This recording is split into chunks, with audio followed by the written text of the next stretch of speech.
Ini yang terjadi di lapangan kan gini Pak, jadi orang-orang di kampung itu kan nggak peduli itu jalan desa kayak jalan kecamatan kayak jalan kabupaten kayak kalau jalannya rusak kan pengennya bagus Pak, ya kan.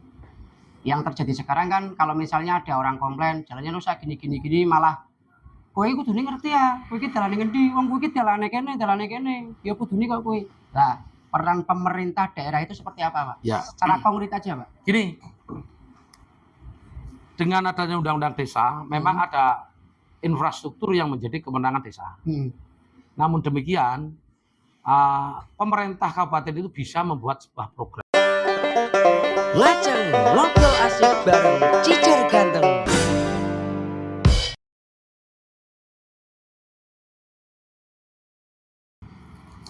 Pak Risut, pripun kabare? Sehat Mas Cicer, sehat. Nggih, matur nuwun.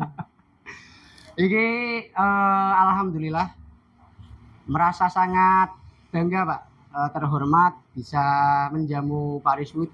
Terima kasih, matur nuwun. Area yang sekecil ini Pak. Enggak apa-apa. Orang nyangka ternyata gelem teko Pak, diundang wong-wong cilik Pak. Oh, aku kan wong sing tak ngabdi karo wong cilik, Pak. Maka wong cilik kuwi hari ini rajaku. Iki Pak Risut wis keliling ndi bae selama musim kampanye. Wis Ya. sih kampanye? Ya, kampanye hampir semenjak ini hampir sebulan lebih ya. Sebulan lebih. Semenjak calon tetap 22 September, oh belum ada. Hampir kalau ini bulan. 22 November 1 bulan. Ya karena penetapannya calon agak mepet sih. Agak mepet. Gimana prosesnya Pak? Ya alhamdulillah dengan rahmat Tuhan yang Maha Esa Allah Subhanahu wa taala dan dengan dorongan masyarakat, alhamdulillah saya bisa diberi kesempatan untuk mencalonkan diri menjadi calon bupati dan dengan Pak Amin wakil bupati Kabupaten Pekalongan tahun 2024. Alot ora Pak prosesnya Pak? Yo, semuanya ada alot ya wong. MK-nya itu alhamdulillah ada MK Mas Cicer. Jadi kan prinsip kami yang pertama adalah demokrasi Pekalongan ku urip lah, ono demokrasi. Jadi rakyat itu pilihan itu kan berarti ada yang dipilih. Betul.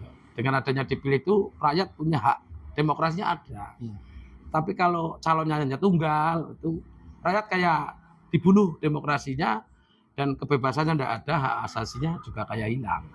Maka kami sebagai politisi hadir untuk menjawab bahwa demokrasi Kabupaten Pekalongan ini ono.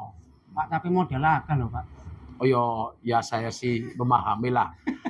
Itu ya pasti ada lah dan modalnya pasti besar. Tetapi kan tidak hanya itu aja. Tetapi yang terpenting ada niatan untuk mengabdi.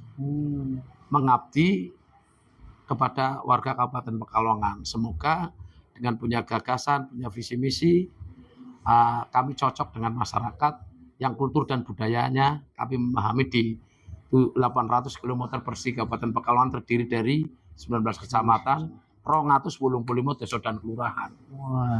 Ono gunung, ono dataran, ono pesisir. Pekalongan itu komplit. Punya laut, punya gunung, punya sungai, punya sawah, punya segalanya. Sumber daya alamnya melimpah. Oh luar biasa. Jadi visi besarnya apa Pak mau nyalon itu? Jadi sini visi dan misi itu adalah angan-angan impian seorang calon. Betul. Orang calon ku kudu duwe, kowe Pak nyalon kowe duwe gagasan apa? Betul. Gagasan saya adalah kami ingin membangun Kabupaten Pekalongan sudah barang tentu harus lebih baik. Karena seorang pemimpin harus punya prinsip hari ini harus lebih baik daripada hari kemarin. Dan hari yang akan datang harus lebih baik daripada hari ini. Itu visi kemajuan. Ya. Pekalongan itu menurut kami adalah daerah yang sangat potensial. Sumber daya alamnya itu mampu untuk memajukan daerahnya itu sendiri. Walaupun kami menyadari belum tergarap secara maksimal. Oleh karena itu, dengan memahami histori, kultur budaya, masyarakat yang majemuk ini akan menjadi potensi membangun Kabupaten Pekalongan. Mesti dengan cara dimasukkan dalam program dan kebijakan. Pak, banyak laporan Pak. Ini program Bapak kan yang pertama itu kan menciptakan pemerintahan yang bersih. Intinya anti korupsi gitu Pak ya. Ya. Tapi fakta di lapangan saat ini adalah kita mau ngurus KTP lah, bikin akte lah, bikin KK lah, surat pindahan lah. Harus bayar, bukan harus bayar ya. Tapi kalau nggak dibayar, Nggak berlaku. nggak mau kerja, Pak. Ya, Ini gimana fakta seperti ini, Pak? jadi gini, untuk merubah mindset itu harus memang muncul dari keteladanan pribadi adalah seorang pemimpin dulu. Kalau pemimpinnya disiplin, bersih, insya Allah ke bawah juga akan ikut. Karena menjadi teladan. Pemimpin itu hadir untuk melayani. Pelayanan publik apa sih? Seperti salah satu yang disampaikan, barangnya sepele KTP. Iya. Tetapi KTP itu gratis, Mas. KTP akta itu gratis. Tapi begitu gratis kok akta kertasnya habis. Saya bayar 100.000, Pak. Ini tidak ada sebenarnya. Dibeliku. Ya, saya terima kasih atas masukannya. Semoga kami bisa memperbaiki mental para oknum-oknum semacam itu. Oke. Jadi ini sebenarnya perlu dibersihkan, Pak ya, sampai akar rumput, Pak ya. Ya. Karena paling banyak justru di akar rumput, Pak. Iya. Untuk infrastruktur gimana, Pak? Ya, Kabupaten Pekalongan itu luasnya hampir 800-an kilometer persegi. Terdiri dari punggung, daratan, dan pesisir. Mestinya cara menanganinya juga berbeda. Mestinya beban infrastrukturnya sangat luar biasa. Apakah mampu? Sepanjang visi misi itu tahun pertama harus apa, tahun kedua harus apa, tahun ketiga harus apa, hingga tahun kelima harus apa. Saya rasa dengan potensi alam yang ada dan pendapatan asli daerah serta dana transfer DAU DAK, saya rasa kalau itu benar-benar dilaksanakan, saya rasa selesai. Karena harus dipeta, kudu dihitung dalam sing menjadi kewajiban kabupaten itu piro, berapa kilometer persegi. Mestinya harus petakan, baik, sedang, dan rusak. Baik, sedang, dan rusak itu mestinya menjadi alat ukur ini setahun pendapatan daerah berapa, APBD kita berapa, untuk belanja tidak langsungnya itu berapa. Maka saya rasa itu tinggal strategi saja. Bisa dan sangat bisa lah. Apalagi punya gubernur, punya presiden, provinsi juga ada bantuan keuangan provinsi, kabupaten juga, pusat juga ada program intervensi infrastruktur. Oke, Pak, ini yang terjadi di lapangan kan gini, Pak. Jadi orang-orang di kampung itu kan nggak peduli itu jalan desa kayak jalan kecamatan kayak jalan kabupaten kayak kalau jalannya rusak kan pengennya bagus, Pak, ya kan. Yang terjadi sekarang kan kalau misalnya ada orang komplain jalannya rusak gini malah kowe kudune ngerti ya, kowe iki dalane ngendi, wong kowe iki dalane kene, ya kudune kok kowe. Nah, peran pemerintah daerah itu seperti apa, Pak? Ya. Secara konkret aja, Pak. Gini, dengan adanya undang-undang desa, memang ada infrastruktur yang menjadi kewenangan desa. Namun demikian, pemerintah kabupaten itu bisa membuat sebuah program. Perdanya ada, tinggal diperbukan saja. Kalau sebuah desa kuansong desa cilik, desa gede, dana desanya ada yang 1 miliar lebih, ada yang kurang. Tetapi ketika desa besar dengan beban infrastruktur yang besar, dengan dana desanya yang tidak cukup untuk membangun infrastrukturnya, ya pemerintah kabupaten harus hadir. Oh, harus hadir. Dengan apa? Dengan membuat peraturan bupati yang bernama bantuan keuangan pemerintah kabupaten kepada pemerintah desa atau program intervensi infrastruktur kepada desa tersebut. Jadi ntar bisa cepat selesai. Oh, berarti harusnya ada seperti itu. Ada. Kan provinsi aja juga bantuan keuangan provinsi ada. Oke, ini kita kabupaten boleh. Oke. Karena selama ini pemerintah yang kemarin menjabat kan kalau kita kasih masukan tapi berkilah. Oh, itu jalan desa kok ngapain kita, itu kan udah ada anggarannya segala macam ya kan. Satu itu, dua, kudunya desa juga milu gayung bersambung. Umpamanya kok infrastruktur kan memang ada aturan bahwa dana desa itu untuk apa-apa itu ada petunjuk memang. Nah, di petunjuk itu ya mestinya harus dominan skala prioritas. Jangan butuhnya jalan lalu beli mobil siaga. Itu kan ya salah juga. Walaupun sih diperbolehkan, semuanya diperbolehkan. Tetapi kalau memang sasarnya infrastruktur untuk dipercepat dalam satu jabatan kepala desa, ya itulah harus sharing dengan pemerintah kabupaten. Wah, kira mampu gitu. Ya kudune diarahkan di dalam musdesnya itu diarahkan supaya LPMD, BPD dan kepala desa di dalam menyusun APBDes-nya itu terlibat langsung. Jadi skala prioritasnya akan dikerjakan dalam satu jabatan kepala desa. Yang mestinya bisa nih koyo kuwi, mesti kata BPD LPN orang dilibatkan, Cok. Oh iya, bisa jadi seperti itu. Bisa jadi begitu. Pak, untuk ekonomi Pak, ya, Ya. kita tahu lah Kabupaten Pekalongan ini kan terdiri dari 19 kecamatan, pesisir, daratan, terus dataran tinggi Pak. Ya, punggung Ya, namanya. punggung ya. Nah, yuk kita paham lah. Untuk sementara waktu mungkin daerah-daerah seperti Buaran, Kedunguni itu kan memang UMKM-nya Bagus. lumayan lah, bagus, bisa dikatakan juga bisa memberikan pendapatan daerah yang banyak. Sekarang pertanyaannya Pak, bagaimana Bapak melihat daerah punggung Pak yang sampai saat ini sangat memprihatinkan? Ya. Bahkan saya tuh survei Pak ya, Ya. ke Paninggaran, Kandang Serang, terus Petung Kriono sama Lebak Barang, itu hampir 60% permasalahannya sama. Laki-laki itu semuanya bekerja di luar Pak. Ya. Iya. Ya merantau lah. Iya. bahasa Boro.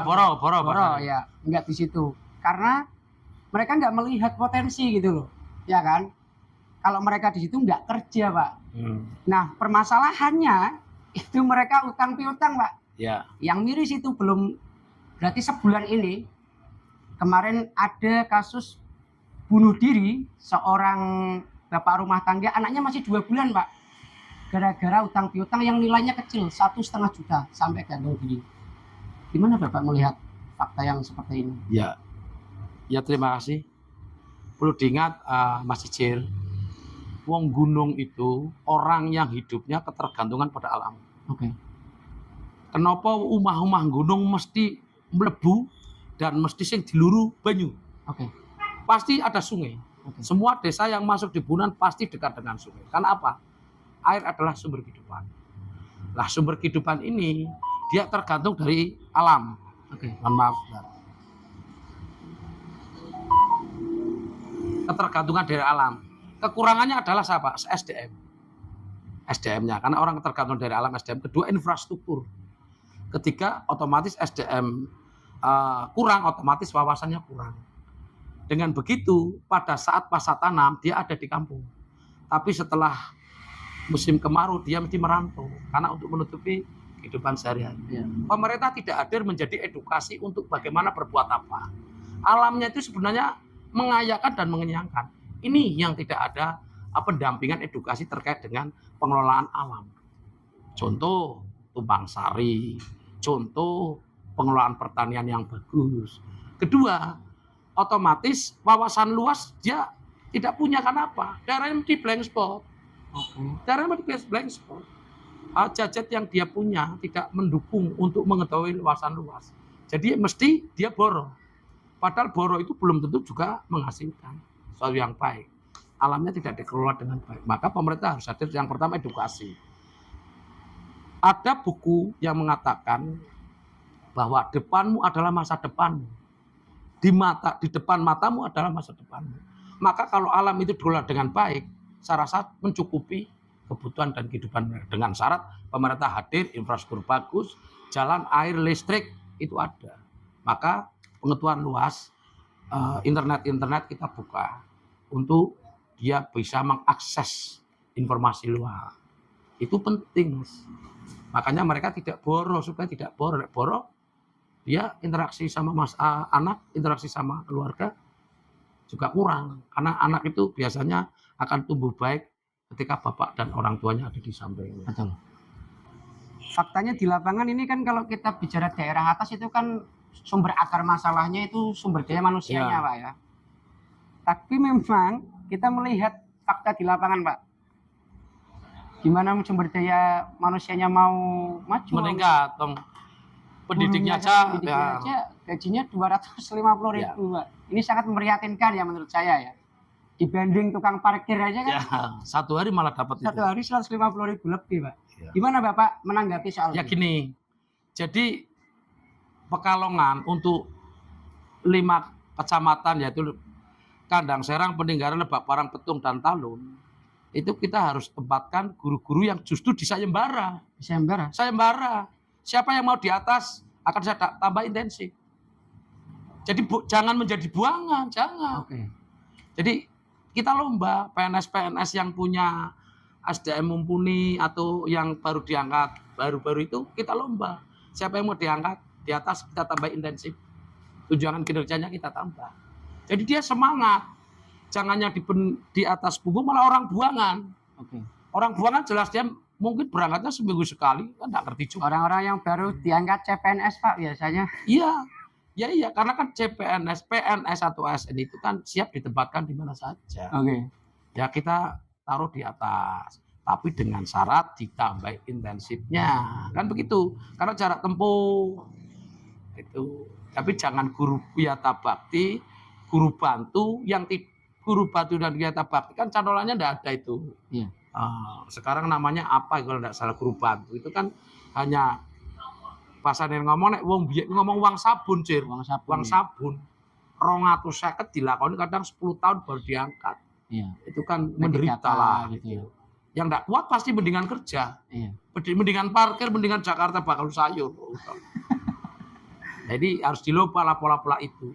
Jadi di atas itu mengenyangkan, alamnya itu bagus. Itu kalau yang PNS Pak. Ah. Nah sekarang kalau guru bantu gimana solusinya? Lah, guru bantu itu kan memang dia itu kan melamar untuk membantu. Mestinya harapannya ketika yang PNS itu pensiun, lalu ada pembukaan CPNS baru, dia mengerti pertama informasinya ngerti. Oke. Minimal dia sudah ngabdi, kan begitu.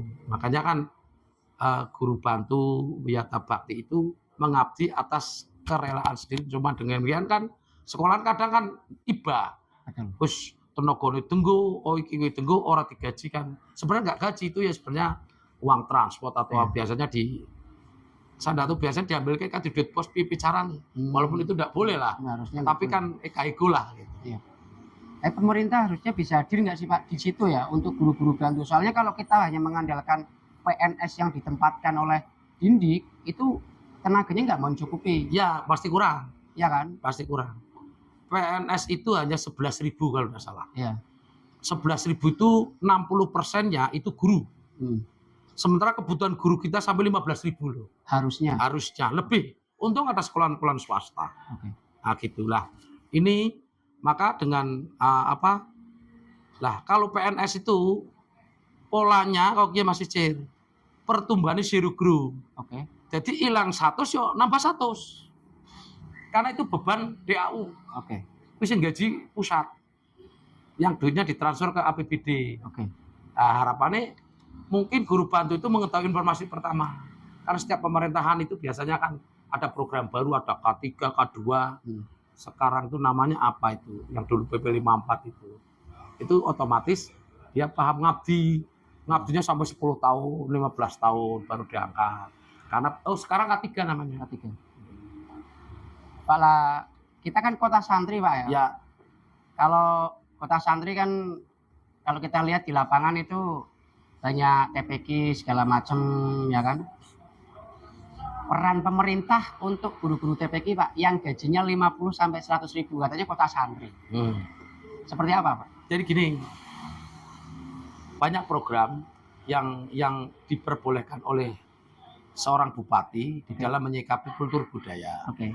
Ada mesti kemarin tunjangan untuk marbot, juru kunci kubur, lalu guru ngaji dan segala macam itu ada. Jadi, itu sesuai dengan kemampuan keuangan daerah. Nah itu adalah policy seorang bupati terhadap visi misinya. Karena melihat sebagai apapun mereka adalah mencerdaskan kehidupan bangsa, mencerdaskan anak bangsa kita. Nah itu harus dilihat dari sisi kemanfaatannya. Maka bupati itu diberi kewenangan untuk itu sepanjang kemampuan keuangan daerah yang ada. Oleh karena itu yang terpenting bahwa pemimpin yang namanya bupati itu harus mempunyai kemampuan inovasi di dalam meningkatkan pendapatan. Nah pendapatannya itu salah satunya ya untuk melakukan itu. Yang kedua mengefisiensikan anggaran. Jangan terlalu banyak menghambur-hamburkan anggaran seperti belanja aparatur. Belanja kepegawaian paling banyak tuh Pak. Ya biasanya gitu, itu paling gampang sih untuk diserap. Tapi sebenarnya itu harus dievaluasi atau dirasionalisasi. Oke. Berarti ini visinya Bapak untuk guru-guru TPQ yang kita kenal sampai saat ini memang mereka benar-benar apa ya kayak pahlawan tanpa tanda jasa. Benar-benar Iya. pahlawan tanpa tanda jasa. Gurunya itu satu tapi ngajarnya 40 anak yang masih Iya. kecil-kecil ya kan. Iya. Tapi kalau kita lihat di lapangan mereka tiap bulan hanya menerima 50.000 sampai 100.000. Itu kan memprihatinkan, Pak ya. Dan kita harap Bapak punya solusi untuk ini. Ya, saya itu punya visi misi yang saya tuangkan. Ini ada Mas. Jadi visi misi itu cantolan secara Ya. makro. Ya, Cantolan secara makro. Jadi ketika visi misi dituangkan, harapannya inilah cantolan untuk kami membuat kebijakan dan program yang secara aturan diperbolehkan. Ya, contoh ya, menumbuh kembangkan kerukunan hidup beragama, bergotong royong, dan berbudi pekerti. oke. Ini salah satunya. Iya. Lebih tajamnya kami dituangkan menumbuh kembangkan kehidupan nasionalis dan religius. Oke. Membangun masyarakat yang nasionalis dan religius. Itu Iya. ada, Mas. Salah satunya itu. Lebih berjalan kayak membumikan Pancasila sebagai falsafah dasar di segala sisi kehidupan masyarakat dengan mengedepankan semangat gotong royong untuk menjaga kebinekaan sehingga tercipta suasana yang damai. Salah satunya itu.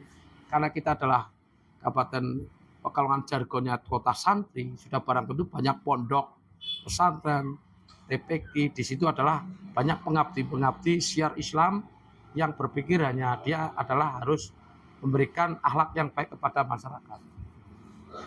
Oke. Pak, untuk ini gimana, Pak? Pariwisata. Ya, ini. Mengembangkan potensi pariwisata. Blueprint-nya seperti apa, Pak? Ya, gini. Konkret aja. Pekalongan Kucir terutama, jadi wisata itu biasanya satu laut, kedua alam pegunungan. Betul. Di mana-mana itu. Biasanya baik itu alam maupun baik itu air, pegunungan, ono air terjun, ono laut, pesisir, ada tebing dan segala macam, gua dan segala macam. Kalau kan ono. Coba nek ngono Cir mlaku mlebak barang akeh air mancur. Betul. Air terjun. Air terjun. Petung Riono. Itu banyak eksplornya, kalau dieksplor benar-benar saya rasa itu destinasi yang baik. Iya. Syaratnya infrastrukturnya harus mapan. Oke. Kalau infrastrukturnya tidak mapan orang males. Satu mungkin jalan gerunggut, jalan bosok, ciut. Lalu lampunya orang ono.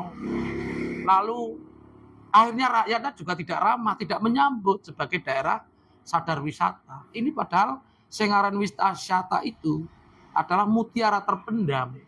Income-nya luar biasa. Contoh seperti tetangga kita Tegal, Guci, masuk sudah bayar 20, masuk wisatanya lagi 30, 24 jam. Saya dengar income-nya hampir 70 miliar itu per tahun. Iya. Luar biasa. Alam, kita punya alam kok. Iya. Kenapa tidak kita eksplor dengan baik?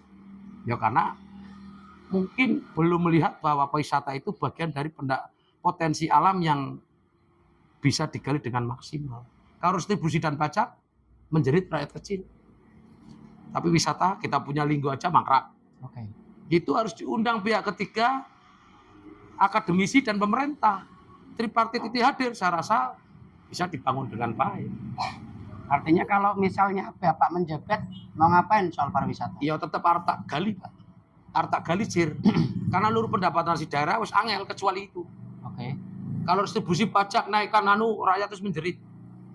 Tetapi itu banyak. Contoh Kandang Serang ono. Apa kayak Watu Ireng dengan guonya. Karena mendor tung jerone berarti gua. Gak ngisore ono harta karun. Ya kan? Itu.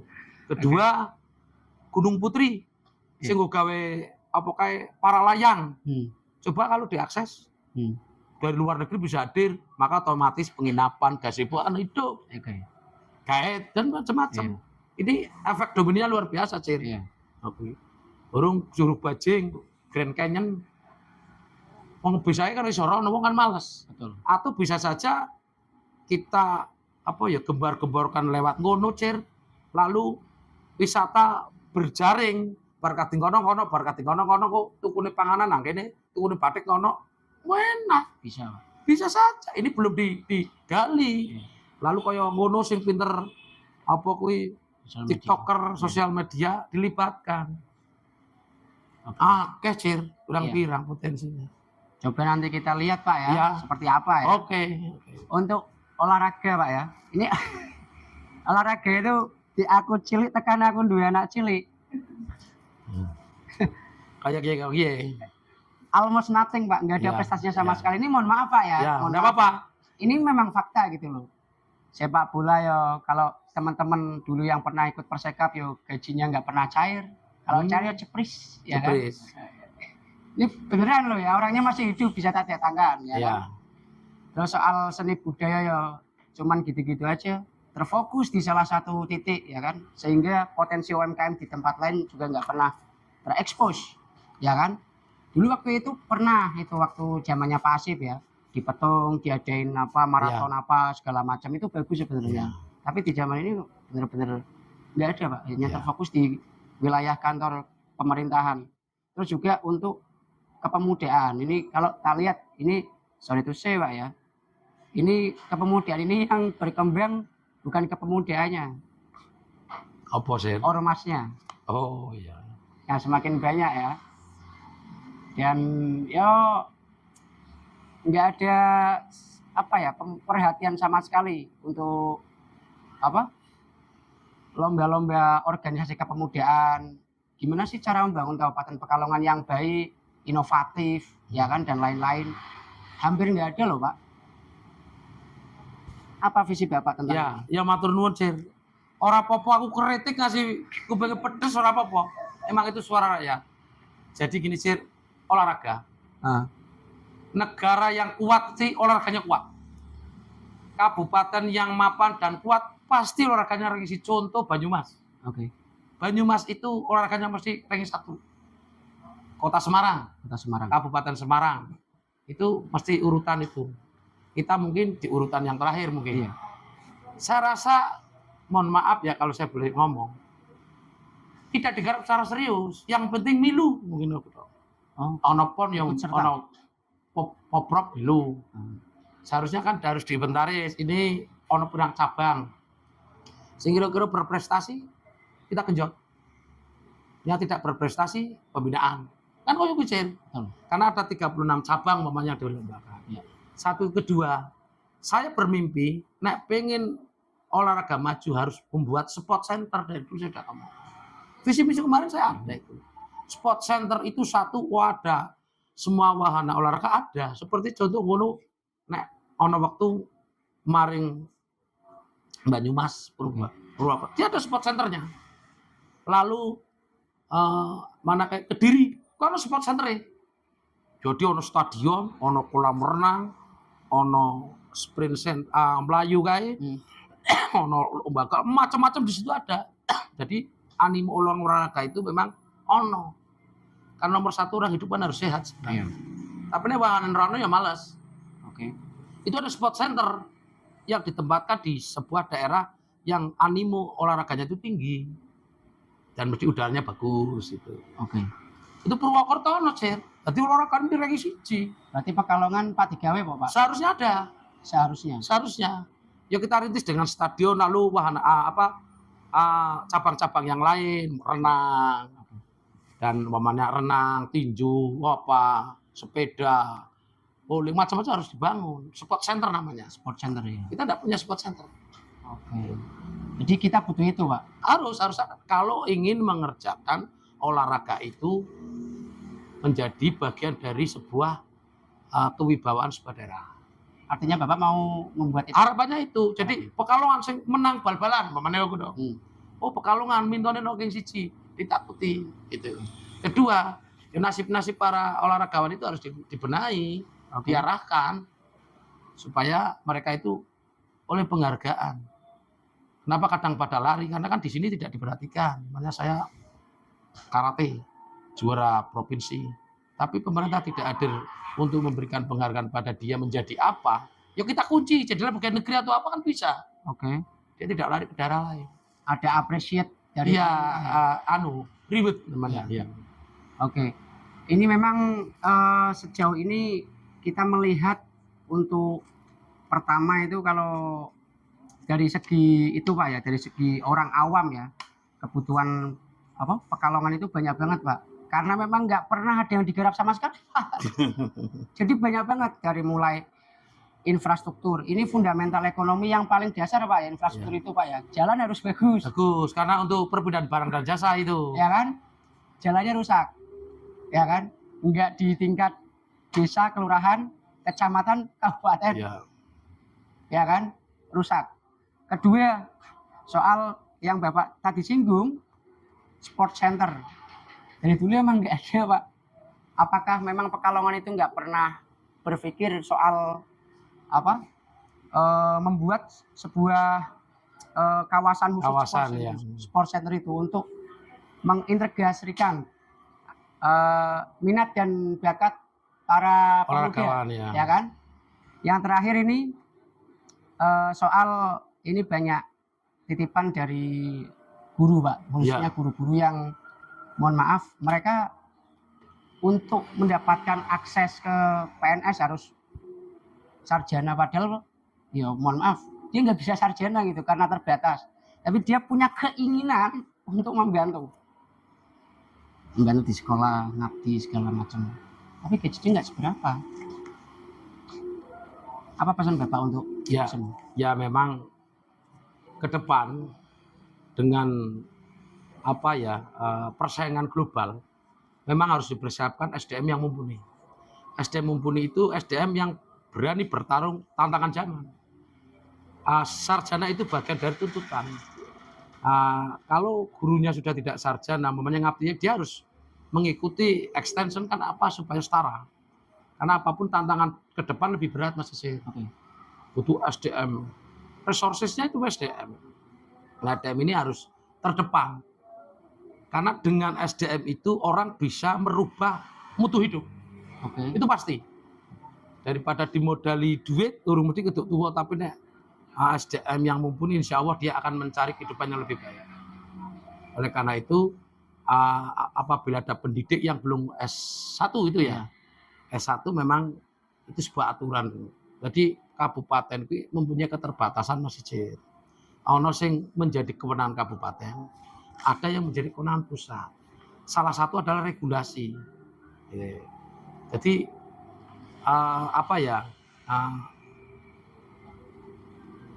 tugas-tugas pusat itu ada yang tidak diberikan kewenangan untuk sebenarnya finansial, moneter, hukum, kepolisian. Itu tidak kewenangan kita, kewenangan pusat. Maka untuk regulasi nek jadi guru kudu S1, nek dari ini masih ngabdi belum S1 ya segera mentarakanlah. Kalau nggak punya uang Pak sekarang, ya berarti pemerintah harus hadir. Harusnya itu harus hadir. Harus dibantu pemerintah. Kalau mereka memang mempunyai etikat dan pengabdian yang baik menurut kajian pendidik membutuhkan mereka. Jadi disekolahkan. Dibiayain Pak ya? Ya biayain, tidak mahal kok.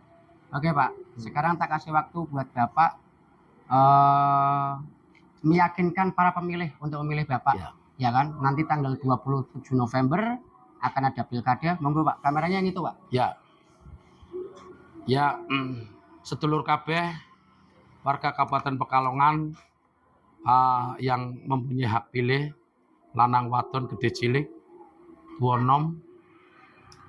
Yang pertama, saya terima kasih diberi kesempatan oleh Mas Cicir untuk hadir di tengah-tengah masyarakat dengan podcast semacam ini.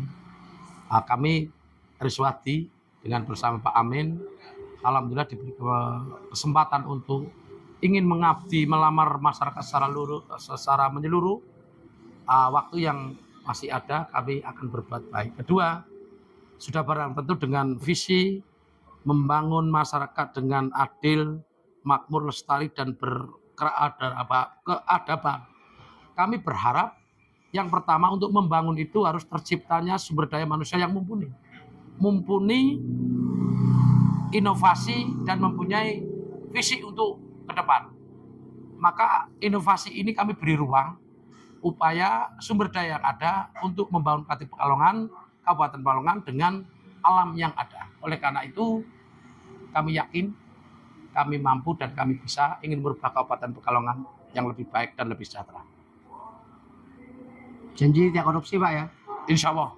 Janji bersih Pak ya? Insya Allah. janji tidak jual beli jabatan kepala dinas. Insya Allah. Makanya saya ngomong, ini pilihan pimpinan kepala daerah. Kita akan memilih pemimpin, bukan pilihan uang.